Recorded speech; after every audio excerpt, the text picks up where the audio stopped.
Okay, so I think we'll start. Let me also introduce Kate Ryman, who's under Ryman Family. She is kind of heading up our voter registration effort for Salt Lake Indivisible, and she is modeling, stand up, Kate, the Are You Registered to Vote t-shirt that we all wear when we're doing voter registration. So this will be 1 hour. We'll be done by 1 o'clock, I promise. Oh, great. There's the Spanish version as well. Okay, so Salt Lake Indivisible is doing this training. We started out as a Trump resistance group in early 2017. After Trump got elected, we were upset and just trying to figure out what to do. None of us really had any political experience at all.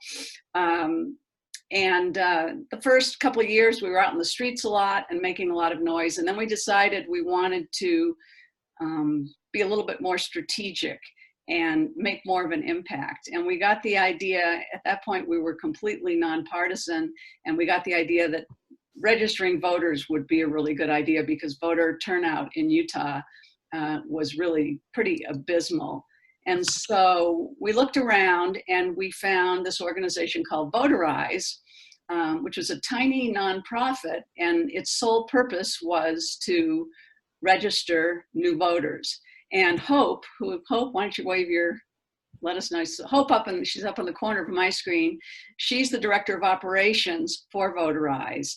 And when we do voter registration, we do it under the branding of Voterize. We don't do it as Salt Lake Indivisible. We kind of keep that out of the way and just do it as Voterize. And the way to think of it is Voterize is like the hub of a wheel.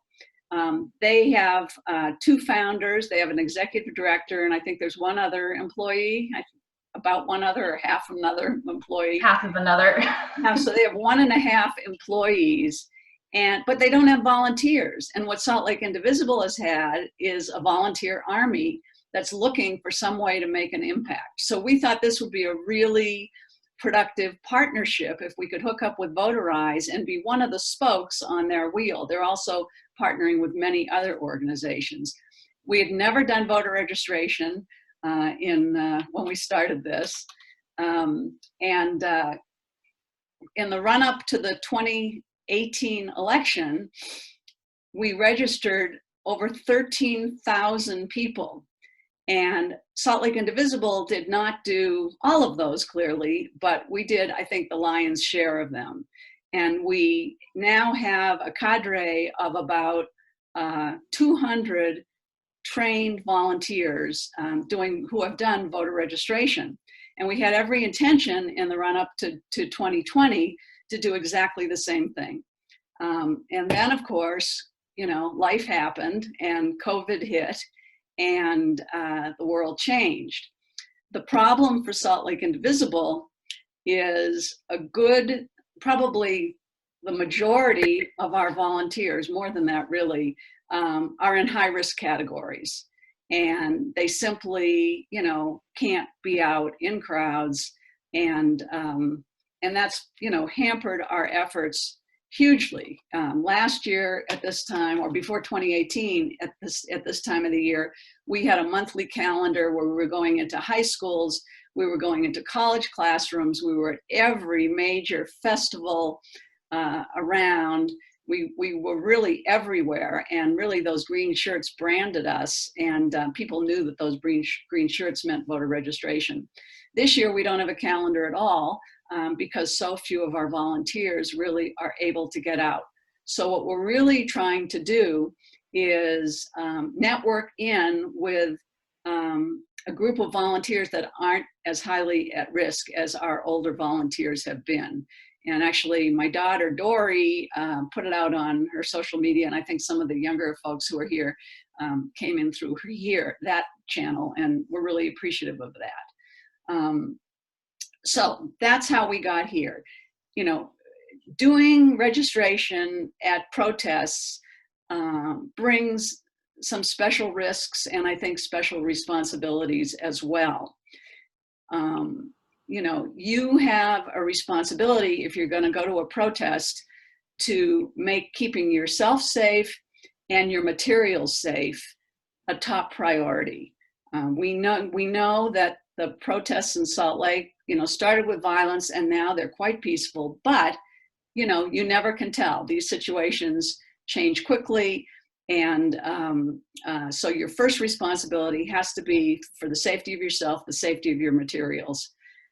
We spend a lot of time talking about the confidentiality of voter registration forms. The information that's on those forms, a lot of it is publicly available anyway, but the form itself needs to be kept safe and secure and on your person at all times. If you have a signed completed form, it needs to be on your clipboard or in your backpack. And we have to have, in law, it's called like a chain of evidence. We need to know that it went from you to the drop-off location, or from you to Kate, or, we need to be able to track that form. Ultimately, the form will go to Voterize, and this is really important. What Voterize will do is they will take the phone number or the email off that form, and they will use that to send a couple of get out the vote messages to that person who is registered. And the importance of that is that if you just register like online at the Utah government site and you don't get any get out the vote messages, only 1 in 5 of the people who registered that way will actually vote. But if Voterize takes the phone number or the email and sends those get out the vote messages, the percentage goes up to almost 80%. 4 out of 5 people will vote. So it's really critical to get that information, and that we get the information to Voterize. And then Voterize files the forms with the Lieutenant Governor's office. Okay, so if you decide to go to a protest, remember that you're there to register voters. That's got to be your first line task. Your very presence at the protests, is a statement that you're in support of what is being protested. But your allegiance at that moment has to be to registering voters. So don't bring signs. We don't want you right in the thick of it. You're there to register voters and to have your presence be a sign of support. But the training we're going to give you today is really good for any kind of voter registration. For those of you who are younger in this group, one of our most successful places to register people, and it's not possible yet, but it may be soon, is Fisher Brewery.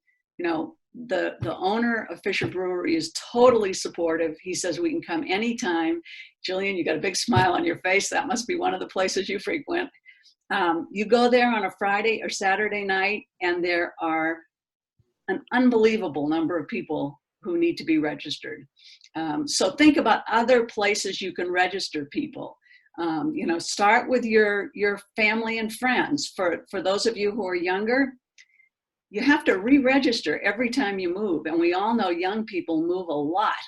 So if you have friends who've changed apartments, who've just come here for work, whatever, those are great people to get registered. Okay, with that, let me turn it over to Kate for a few minutes to talk about how to be effective. Hey everyone, thanks for coming in on a Tuesday afternoon, lunchtime. I'm coming to you from my 11-year-old room, my son's room, so hence all the signs on the wall. So if you have ever approached a stranger about anything, everyone I find kind of creates their own way of doing it. And the more you do it, the more comfortable you get. But this, I will say from the get-go, I don't like talking to people. This is way outside my comfort zone. I generally am pretty quiet, but decided when Salt Lake Indivisible started doing registering voters, it was something I found that was totally concrete. I think that for a lot of us after Trump was elected, we could march and call and things like that, but we hadn't retaken the House, and it was discouraging after a while. And so registering people to vote feels great. It's like, because you feel like you're really getting something done. You're giving somebody their right. It's huge. I don't need to overstate that. But anyway, so everyone will kind of find their own way to gear up. A lot of the time I take my son with me. He's 11, and I highly, highly, highly recommend you do this with someone else, for a few reasons. One, it's more fun if you have somebody with you, because sometimes you get a lot of no's and that's discouraging. But it also, if you're traveling in pairs, it gives you your voterized and your voting, as a volunteer, a little bit more legitimacy. You're not just kind of a random solo person walking around, can I get you registered to vote? Because you're asking people for the last 4 digits of their social security number or their driver's license number. You're asking some pretty particular questions. And I have found when you have somebody with you, you just look a little more professional. Third, it's really important that you have somebody with you in a pair if you're going to be registering at protests, because you guys are going to be working together. One person might be doing the registering and the other is just kind of keeping an eye on what's going on. Like Joanne said, your safety and the safety of your forms is of utmost importance. And I have not been to any protests. I'm not able to do that. So, but it's good to be aware. For the most part, you're going to be kind of on the edges of things. You're going to be approaching people who might be watching from the sidewalk or supporting from the sidewalk. You might be doing people on the edges, things like that of a crowd. You're not going to be right in the thick of it. So that's why it's going to be really important to find a buddy to do this with, because for all the reasons I just said. So basically, your attitude is everything. Like I said, you're going to get a lot of no's. And for a long time, we just kind of slog through our 2 to 3 hour segment and we wouldn't be getting anywhere. And your attitude, if you're getting discouraged, you just get frustrated and upset when people are like, no, I'm good. No, I don't want to vote. And you find as soon as you're like, ugh, leave. It is not a big deal. Like, there are other opportunities for you to register to vote. And the moment you just feel like, oh, this is too much, that is totally fine. If it was, you only did 30 minutes and you were supposed to do an hour, that's fine. It is something, it's like anything else, you build up your endurance and you can go longer and longer and longer. I have found that the best way, I used to start the conversation with, are you registered to vote? And I found that that's a very loaded question. If you say, are you registered to vote? And they say no, then you can kind of take it into, well, can I get you registered? Things like that. But you're immediately putting judgment on them because they're saying I'm not registered to vote. And that may be for a variety of reasons. Maybe they've never gotten around to it. Maybe they are a felon, and we'll get to felons in Utah, and they feel like they can't vote, or they feel like, for a lot of reasons. So a lot of times now, or try to most of the time, I say, can I get you registered to vote? It is more like, it's more engaging. It opens the door to more things. Or you can also say, hey, are you registered at your current address? That's another way to get people thinking, because as Joanne said, a lot of times people think, oh, I'm not registered to vote. Or I'm registered, but they don't know that they've had to change it because they've moved. So can I get you registered to vote is a much more welcoming way of getting a conversation started.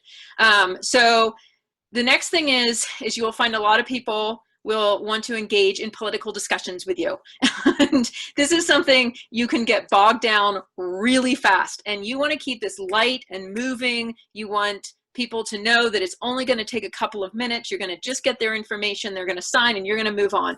And so when people start saying, oh, well, you're not going to like the way I register to vote and things like that, you're like, you know what? And the great thing is, Voterize is a nonpartisan organization. We do not vote. We don't, obviously a lot of people register to vote because they don't like Trump, but we are nonpartisan. And we take that really seriously, because once we start going into partisan politics, and I am diehard Democrat, I would love to get in political discussions, but once you start going down that path, you're going to shut the door to other people who may just want to register to vote. So we always are really, really upfront about that. We're nonpartisan. Most people actually don't register with a party affiliation at all, but we're nonpartisan. We just want to get you registered to vote. Voting is the most important thing. So try to stay away from those political discussions, because it is really easy to go down that path. And then you're just kind of bogged down, and then you may walk away just feeling that much more frustrated. So nonpartisan. And then, so basically what you're going to do, and Joanne and I will go through the particulars of it, basically just saying, can I get you registered to vote? Great. Let's, and we have found that it's much, much easier if you take the information from people. And I think that now that no one wants to touch anything, it's going to be that much easier to be like, great, give me your name. You know, is this new registration, last name, first name, address, things like that. And then just get through it. And then all they have to do is sign it and date it. And what I would suggest is when I go out, I have my handy dandy clipboard, and I have lots of forms. I usually have a lot of pens with me because people tend to walk off with your pens.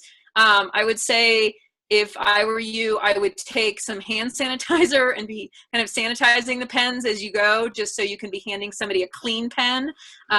Or, you know, you can wear gloves if you want to. Again, I've never registered in the age of coronavirus, but I think if you just take a few safety precautions, you know, wear your mask, things like that, I think you'll give people, make them feel good about the fact that, you know, we're staying safe and things like that. So, so those are that's kind of, like I said, everyone's going to get into their own groove. I'm sure Joanne has Joanne is an extraordinary vote register. But everyone, you'll develop kind of your own little phrases and things like that. And it just, like I said, the more you do it, the easier it gets. But I highly recommend finding some good music that will pump you up in the car as you're driving to your event.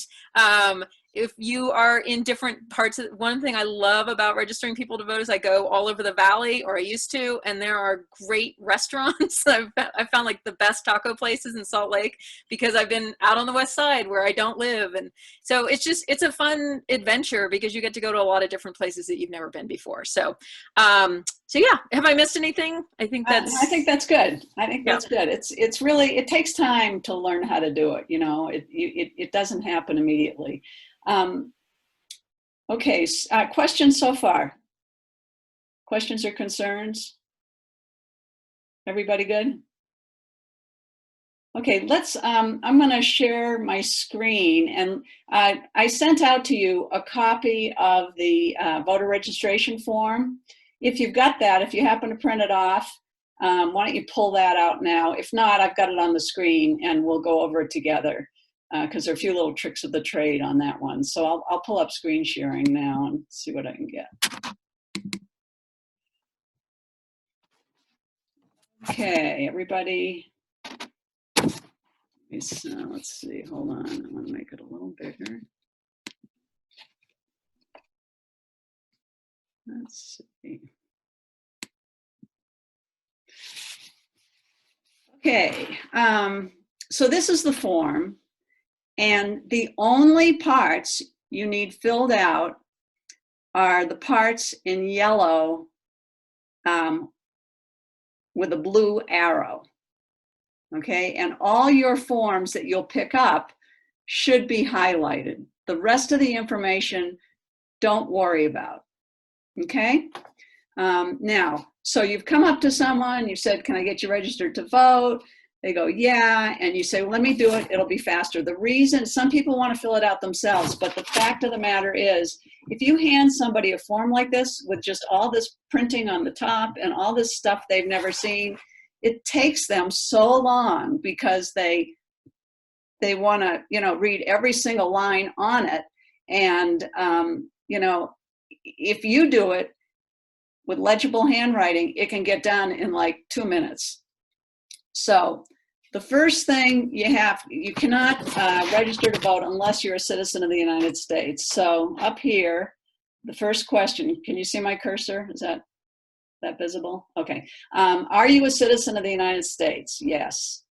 And will you be at least 18 years old by November 3rd? So anyone born November 3rd or before is eligible to vote. If they're not 18, I think at these protests, there are a lot of younger kids.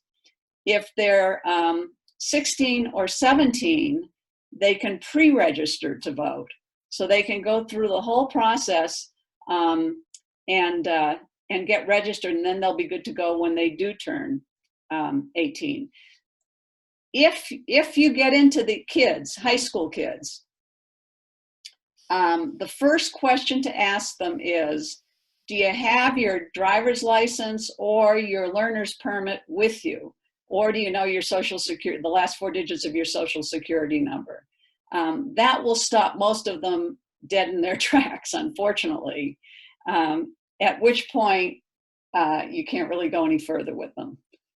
But older people all know the last 4 digits of their social security number, so that's not an issue. But with young kids, 16 and 17-year-olds, many of them won't know that information and won't have their driver's license with them. So the last thing you want to do is go fill out the entire form and then find out that you don't have the information you need to complete it. But most of the people you'll be registering are 18 or older. So you just ask, you just check off, yes, they're 18 or older. Okay. Joanne? Yeah. I think, Nancy, did you have a question? I do.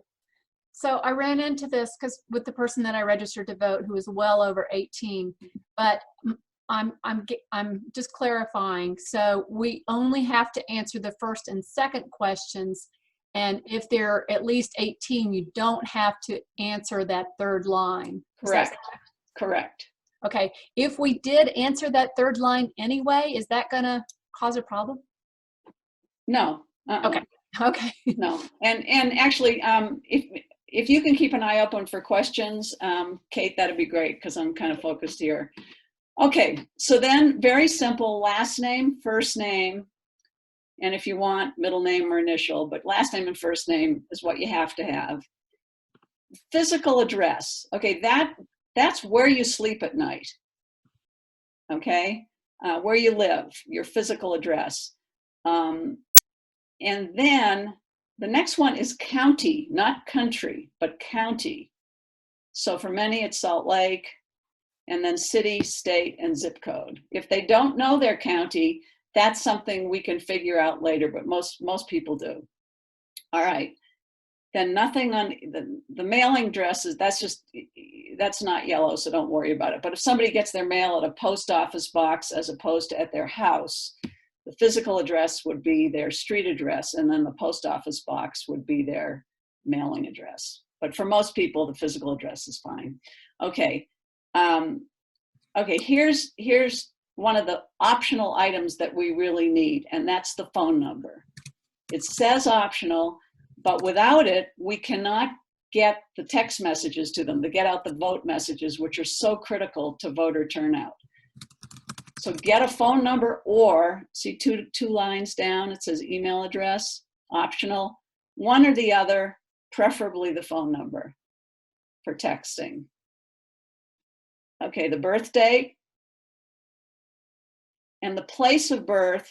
The state is fine or the country is fine, either one. Now, so everything in yellow and blue is required. Here's the critical one that often hangs people up. Utah driver license or Utah identification, that's like a state ID card, and or last 4 digits of social security number. For most adults, they'll give you the last 4 digits of their social security number. Some people get nervous about that because it's part of their social security number, and they'll want to give you their Utah driver's license. The Utah driver's license number, I should have brought one with me. It's, if someone has a driver's license, could you pull that out? It's a number that usually starts with 22 and it's about 8 or 9 digits. Okay, can you hold that up, Hope? Say something so the screen goes. Let me turn off screen sharing for a minute. All right. So more than likely it will start with a 2. So it's going to start with the 2 right there at the top. There's me, my little baby face at like 15. Can you get it even closer? Yeah.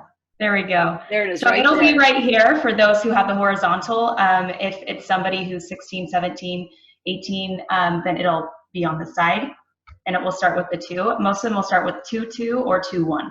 Exactly. So it's about, I think it's like 10 numbers, 3. It's the only number. Nine numbers. Mm-hmm. It's the only number on there. Long number. And if a kid has a learner's permit, that works. It's the same number on the learner's permit. and it's often above the fold. They fold it to put it in their wallet so it, so it fits with their picture out. But if they take that out and unfold it, the number's at the top.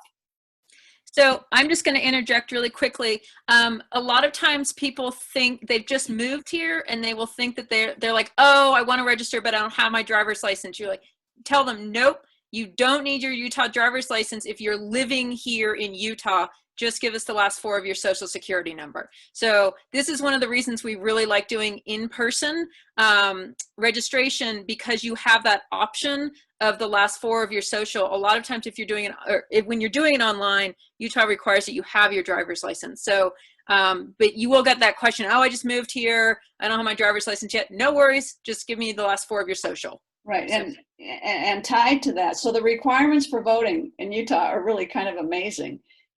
You just need to live here for 30 days and know the last 4 digits of your social security number. So one address for 30 days, that's it. But this is the line right here that we run into trouble on. Do not leave it empty, because they will not accept the registration form. Nancy's got a question. Yeah. So you need to have lived here 30 days before you register, or 30 days before you vote? I believe it's 30 days before you register. Hope, what do you think? I thought it was 30 days before you vote. I can call the LG, but I actually was just looking about on that. Let me look that up for you while they're talking to just verify. On top of that as well too, if I could interject, that is so critical, that last 4 of the social or driver's license. It's so critical, because if they don't have that, then what you could do is say, oh, hand them a text card and say register online. Most won't. Or just make sure they have their email address and their phone number, because the state will actually mail them out a letter and call them for follow-up. So they should expect that follow-up. Talking to the Weber County clerk, a lot of people don't follow up, but that's something where you're just like, okay, just letting you know, because you don't have this, you can still register, but you have to follow up. So, yeah. The other reason that it's really important that you fill out the form rather than give it to someone else to fill it out, when you give it to someone else, they skip sections, and then you end up with an incomplete form. If you're filling it out, you can make sure that all the sections are filled out. Okay, anything else on the driver's license or social security number question? Okay, the email address again is optional, but if you can get it, get it. And then the only other part that's required is the signature and the date on the bottom. So it's really, the information is pretty basic. That's it. After you've done a few of them, while you're asking them their address and their, while they're getting out their, driver's license to give you their driver's license number. While they're doing that, you can ask them their place of birth, their date of birth. You can figure out ways to kind of make it even faster. Any questions on the form?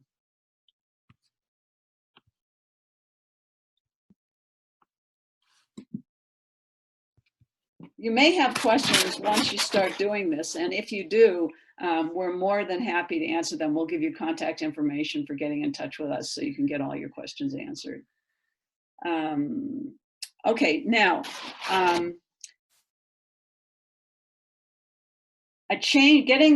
getting a change of address. If someone has moved, that re-registering them is just as important as registering someone who's never been registered before. And the reason is, if they fill out a new registration form, we're getting their email or their phone number for the get out the vote messages. So don't feel like if you're only registering people because they changed their address, that's somehow a lesser accomplishment. Every registration counts. You will go to some events and get no registrations. You'll go to some and get 1 or 2 and think, is that how, is that really worth my time? You'll go to other events and you might get 30. But the thing is, at first I thought, how could this possibly make a difference? But before 2018, we literally clawed our way, to 13,000 people. It was people going out, and some of them only getting 1 or 2, some of them getting 5 or 6, but they add up and every single one counts. And I would say we probably registered 4,000 or 5,000 people in Ben McAdams' district. And, he won by 800 votes. So every single one of these registrations you get really, really counts. All right, Kate, you want to take over from here? Yeah, so we actually had a question from Carolyn. Her audio is not working. If they don't check the box about keeping it a private record or not, what is the default? I believe the default, Hope, do you know the answer to that question? Sorry, could you repeat that for me? Yeah, so if they don't check the box about keeping it a private record or not, what is the default? If they don't check it, then it's public. Yeah, that's what I assumed. So, and that's used, that's used for the political parties use that information to identify like party affiliation if you've marked that. But most of the information on the form, you could get with a pretty quick Google search. Yeah. I mean, if you think about it, it's your birthday, where you were born. Well, Facebook usually has all of that. It's out there, most of that information. So.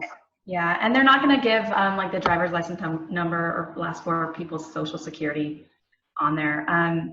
But I'm guessing that you guys will talk about the consent to contact, so I'm not going to take this time away from you. Okay. Kate. Are we talking about, what are we on now? Sorry, I'm like looking at our. We're on things people say to you when you're trying. Oh, okay. All right. So once you're out there registering people to vote, you will come across a lot of different things. The one that probably you get the most is "I'm good, thanks." And Luke and I heard it so much that it is now like one of our default lines that we say to each other. "I'm good, thanks. I'm good, thanks." "I'm good, thanks" usually means it can be a lot of things. And this kind of goes back to just getting a lot of practice in. Is sometimes somebody will say "I'm good, thanks," and you'll be like, hey, like, this is only going to take 2 or 3 minutes, because they're just in a hurry and they think it's going to take too long. So you need to read people. And sometimes people say "I'm good, thanks," and a lot of people, especially in the climate that we're in right now, if they're immigrants, are not interested in talking to somebody about their legal status, their whether they can register to vote, whether they're a citizen or not, anything like that. So it is you need to read that situation. If somebody is saying "I'm good, thanks," and they're kind of like, nah, then move on. Don't worry about it. There are other fish in the sea, and you can talk to them about getting registered to vote. But we usually say, give it one good try if you feel like you can do that. A lot of times people will say, well, my vote doesn't count. And we would go back and say, look, Ben McAdams, we were able to flip a district because there were only, I can't remember the different, it was like 300 votes or something. Your vote counts. A lot of times people right now are protesting things that are very local, right? The mayor, our city council, your vote counts. When you can have, your voice is going to go a lot further on a local level. And so you can say something like that. Look, the streets you drive on, and a lot of times when we're in school, we say, your curriculum is decided by people you vote for locally. They have an impact on your day-to-day life, much more so than a congressional seat or the presidency. Your day-to-day life is affected by the people that you vote for here in Salt Lake or Park City or wherever you're registering to vote. So again, you're going to have to kind of create your own 1 or 2 lines about how, but you think about it's the classic elevators thing. How can you convince somebody to vote on an elevator ride? Because it's really that fast. A lot of times people will say, well, I'm trying to think. Well, here, let me just add to that. I think a really strong argument in the current moment is that protesting paired with voting is what makes change. You know, it was the Minneapolis City Council that voted to dismantle the police department. You know, we have, if you want to change things in Salt Lake City, you need to, you know, vote for the city council people. Do you know who the city council person is who's representing you? Because that's the person to contact after you're done protesting. So I think that notion of pairing protesting with voting is pretty, hopefully can be pretty powerful right now. Right. So yeah, I don't think I can add on, like, that's exactly right. So again, you're going to kind of have to craft your own 2 to 3 sentences of why, you know, or you can also, one that we go back to a lot is, you know, there are a lot of youth who are protesting right now. Old people vote way more than young people do. And you can say that. You can say older people are voting a lot more than younger people. We need younger people to be voting. If you want to see the change that you're protesting for, you need to register, you need to vote. You know, the more that you say, well, my vote doesn't count, well, it's definitely not going to count if you're not registered. And we run into that a lot too. You know, people saying, oh, well, my vote doesn't count. And you say, but it's definitely not going to count if you're not registered. I've gotten people to write, like, oh, okay. You know, no one is going to force you to vote, but if you're not registered, you don't have that voice at all. So sometimes we will get people who say, well, I have a felony, or, you know, I serve time.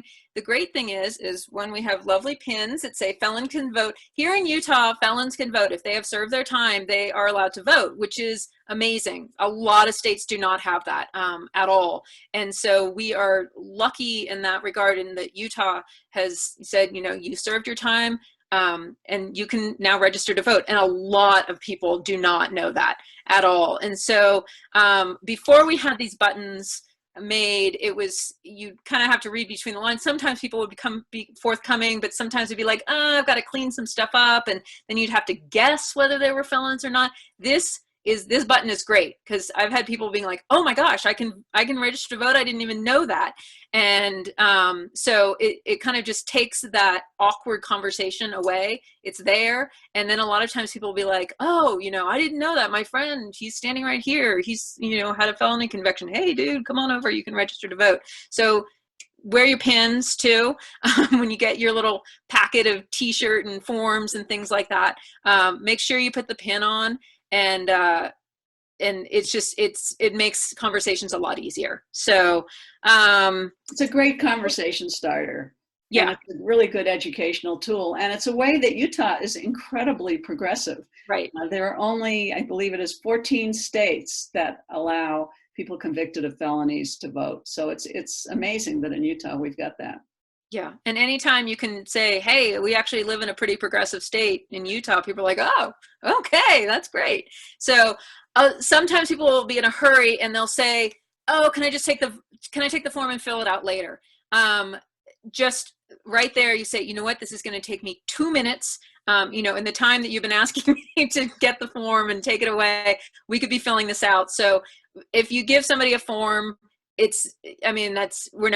maybe there's a teeny percentage of population that we're going to go home and fill it and mail it in and things like that, but it's just not worth your time.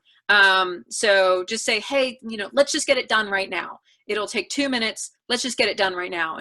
And sometimes all you have to do is just say, hey, give me your last name. Like, just get it going. And so that then they're, you know, some people still be like, and they'll walk away. That's fine. You move on. But sometimes if you just have the form out, pen ready, hey, give me your last name, it just gets going. And then people are like, oh, this isn't so hard. So, then we've people say, well, the phone number's optional. Like Joanne said, Votarize is great because you send out 3 text messages, Hope? So we actually only send out one right before an election. Right. So it's really minimal. They can opt out, of course. We don't share or sell the data or anything. And it's really important. If they still are so adamant about it, then we have these little consent to contact cards. And I believe, Kate, I put it in that kit for you a while ago. And it just says, you know, if you want to make it private on your record, that's fine, but they need to fill this out as well too. So it's kind of an extra step. But that GOTV is so important. We're working on sending one out for the primary, because of course ballots dropped in Salt Lake this week. Most counties, they're starting to mail those out now. Between the 9th and the 23rd is when those are supposed to be mailed out. And so we're working on that GOTV, and it's such a nice nonpartisan guide because it's literally just side-by-side pictures of those candidates in the primary. And you can, if you're passionate about gun control, then you can actually see it side-by-side what they say about gun control. And there's an interactive ballot component that's kind of fun that you can print out or email to yourself, but it just gets rid of the barrier of having to do all that research yourself, because a lot of people, they might not vote because they don't have time or they just don't know anything about the candidates and everything like that. It gets rid of it. Right. And go ahead. Go ahead. oh, no, I was just going to say that is a really nice little tidbit you can throw in. If they're like, oh, I don't know about my phone number, you can just say, hey, the great thing is Voterize will text you one time with, the voter guide. It's nonpartisan. And that way, you're also planting that little seed of you're eventually going to get a ballot. And then you're going to have to learn how to fill it out. And just knowing that Voterize is there to kind of support you in filling that ballot out is great too. So yeah, Joanne, go ahead. Yeah, just to answer a couple of questions. Hope did her research. It's 30 days of residency prior to the election. So that's amazing. I mean, anyone you're meeting now who lives here meets that qualification, except for the primary. They don't meet it for the primary because we're already in, well, they may not. The primary is on the 30th of June, but for the November election, no problem. Is there a way for people to register online? Yeah, you can go to vote.utah.gov and register there. But here's the thing, if you do it that way, you have to have a Utah driver's license. So like when we were registering at Fisher Brewing, we ran into all these sort of 30-somethings who had moved here for jobs and were living here and wanted to vote, but they hadn't bothered to switch their driver's license over. And because they were trying to do it online, that was a requirement. And so they thought they couldn't vote. But there's this weird thing in Utah law where if you register someone in person on paper, you don't need a Utah's driver's license. It's just a stupid inconsistency that we're kind of afraid to raise with the lieutenant governor because we don't want him to change it. If he requires a Utah driver's license, that's going to cut out a lot of people who have moved here but not changed their licenses. So that's a really, and the other thing about registering at vote.utah.gov is there's no follow-up. There's no get out the vote message, and it's those get out the vote messages that make a critical difference in how many people actually vote. Yeah. And then we covered this before, the refusal to give the last four of the social. If they don't want to do that, they can give their Utah driver's license. So, and we try to tell people, we keep this completely confidential. The information is, goes to Voterize and then goes to the county clerks. The confidentiality of the forms is very, very important. You can tell people that we make every effort to keep this as, confidential as possible. So. Okay. So Nancy, you have a question? Yeah. I think it's great that you guys do a voter guide. I didn't know that. I've been looking for a good voter guide and I'm just wondering where you get your information about that goes in there. Sure. So we work with Ballot Ready, and I can actually post our voter guide link in the chat box, so you can actually check it out for yourself. It's really nice. It's just voterize.civicengine.com. It's fun. A lot of the first-time voters like to print out their ballot, so when their ballot actually comes in the mail, they're all good to go with their decision making. So, thank you. All right. So just finishing up. So. In the email where you got the link to this video, there's also a document called Voter Registration Tips that we're not going to go over now, but it covers some of the stuff we've talked about, because I know we've thrown a lot of information at you all at once. So take a look at that, read through it, and if you have questions, you can always email SL Indivisible @gmail.com. That comes to my inbox, and I'm pretty good about staying on top of it.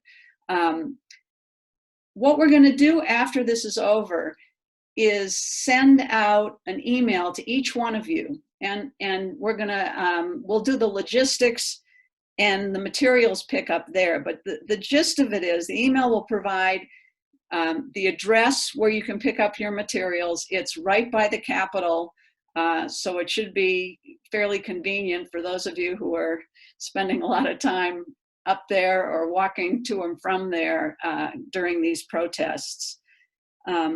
We will also include my phone number and Kate's phone number for questions. And then in terms of when you get completed forms, what you want to do with them, you can either drop them off at the pickup location, there'll be a box to put them in, or you can get in touch with Kate and the two of you can arrange a transfer of those forms, and then Kate will take it from there. But the main thing is when you have those forms, that you always keep them in a secure place and make sure you only hand them off to Kate or a drop-off location. Votarize's office downtown would be another. Can they get in there only after hours, or is it just 9 to 5? Yeah, so Votarize just barely opened up to the public again, and it's typically 9 to 5, sometimes 6. They usually close up at about 5:45 is about the last time you can get in. But if you need something after hours, then of course I'm available, but you have, these two amazing ladies that will help out too. The main choices will be the drop-off location by the Capitol or getting in touch with Kate and doing it kind of on a one-on-one basis. Nancy, go ahead. Yeah, so I got my packet some time ago, and it came with an addressed envelope, I think to Votarize's office. Is it okay to mail these in? Yes, you can absolutely mail those in. We do provide those for you. The only thing is make sure that you get this to us ASAP. The last day for me to turn those forms in is June 19th by 5 p.m. Right. Right. The other thing I'd like to mention is just, there are lots of other events going on that you may or may not feel comfortable going to, but one that I just saw recently on Sunday at 3 o'clock at Washington Square, the scene of all the kind of city and county building protests. There's a Black Lives Matters music festival with Black, Latinx, and Afro-Latinx and Black artists doing music. So that's going to be some kind of a, hopefully laid back sort of festival thing on Sunday afternoon. And that might be a great place to start. There's also the Black Lives Matter event tomorrow morning from, if any of you are early birds, it's supposed to start at 6 in the morning and go all morning. That's another opportunity. You all have your own networks and know what events are out there that you might like to go to. So, don't be discouraged the first time. And so in your packet, so we'll send you the information about, with your packet will include a t-shirt, really important to wear.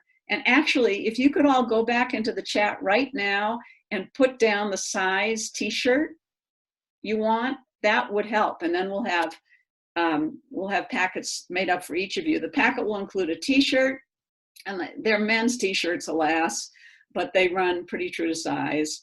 They run a little small. If you want to have a little moving around room, size up.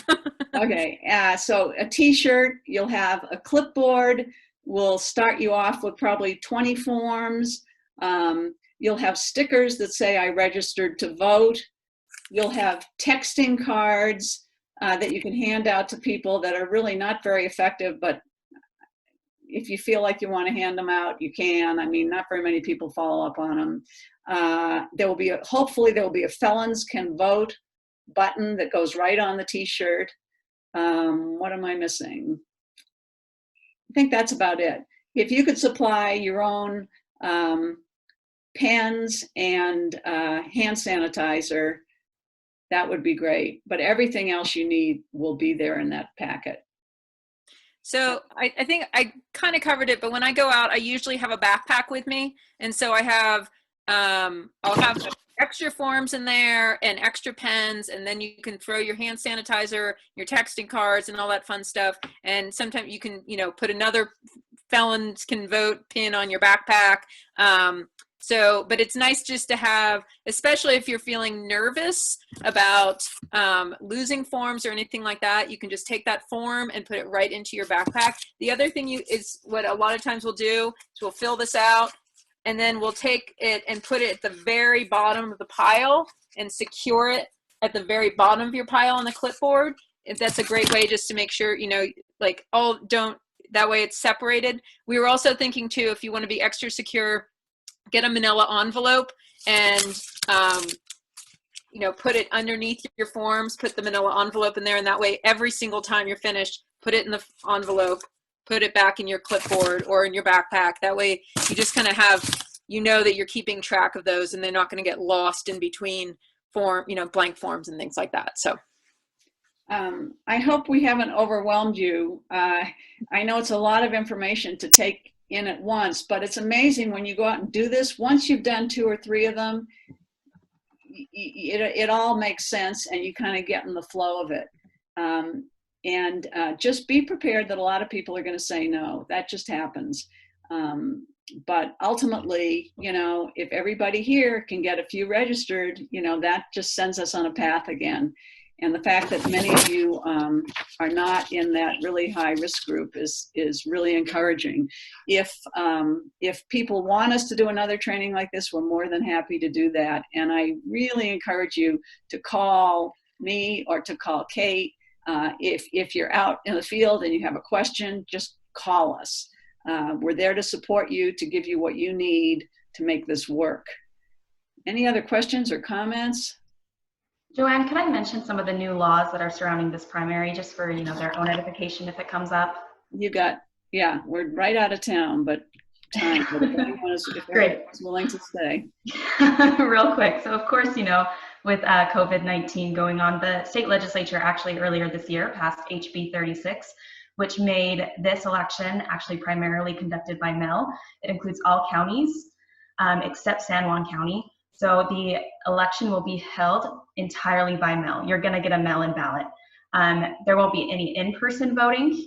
You will have drive-up locations in a certain amount of counties. That does include Salt Lake. So it's actually Salt Lake, Davis, Weber, Tooele, Box Elder, Iron, and Utah will have drive-up on election day, but there's no same-day voter registration and there's no early-day voter registration. And you have until June 19th by 5 p.m. for any online, in-person, or mail forms. So those are the new laws. Can you guys put your t-shirt sizes in? Oh, you got some. Did everybody get it? Yeah. Okay, great. Oh, someone asked you a question about homelessness. I'll let you guys take care of that. Oh, well, you can, so if you run into homeless people who want to vote, and this happens, it's not unusual, especially Liberty Park turns out to be a great place to register people, especially on Sunday afternoons when the drum circle is going on, and especially in 2018 when weed was on the ballot. But they can register to the road home. That works just fine. Or they can register to a friend's address. Those are the, they say you can register to cross streets, but I don't know how that works with mail ballots. Oh, yeah. So for mail-in ballots, they reside at a homeless shelter, which the average amount of time somebody who's homeless does is about 68 days. But if they have a homeless shelter location they're residing at, they can actually put that down. Okay.